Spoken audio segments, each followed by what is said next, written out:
నేను ప్రతి సినిమా ముందు ఒక ప్రెస్ మీట్ పెట్టి సినిమా కథ చెప్పేయడం ఒక అలవాటుగా మారింది. యాక్చువల్గా ప్రతి సినిమాకి చెప్పలేదండి. బాహుబలి లాంటి సినిమాకి కథ చెప్పలేదు. కొన్ని సినిమాలకి కథ చెప్పడం కుదురుతుంది, కొన్ని సినిమాలకి చెప్పడం కుదరదు.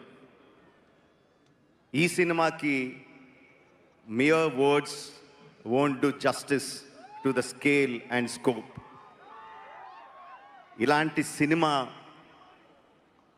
ఈ సినిమా కథని మాటల్లో చెప్పడం కుదరదు. అందుకనే ఒక డెసిషన్ తీసుకున్నామండి. బట్ ఐ థింక్ ఆడియన్స్ తాలూకు ఎక్స్పెక్టేషన్ని కరెక్ట్గా సెట్ చేయాలి. కథ చెప్పకూడదు, ఆడియన్స్ ఎక్స్పెక్టేషన్ సెట్ చేయాలి. ఏం చేద్దాం అనుకుంటే we came to this decision, let's make an announcement video. ఒక్క మాట చెప్పకుండా వీడియో చూస్తే సినిమాలో కథ ఏంటో, స్కోప్ ఏంటో, స్కేల్ ఏంటో అర్థమయ్యేలాగా ఒక వీడియో చేద్దామని అనుకున్నామండి. అది సినిమా బిగినింగ్లోనే రిలీజ్ చేద్దామని అనుకున్నాం. ఇది మార్చ్లో, వీడియో రాలేదు. జూన్ అయ్యింది, జూలై వచ్చింది, వీడియో రాలేదు. వర్షాలు వచ్చాయి. Hyderabad had unprecedented rains.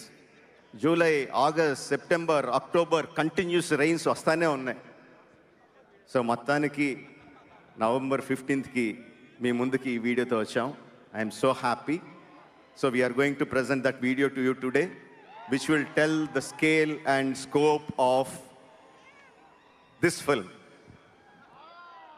Title చెప్పకుండా దిస్ ఫిల్మ్ అంటుంటే చాలా కష్టంగా ఉంది.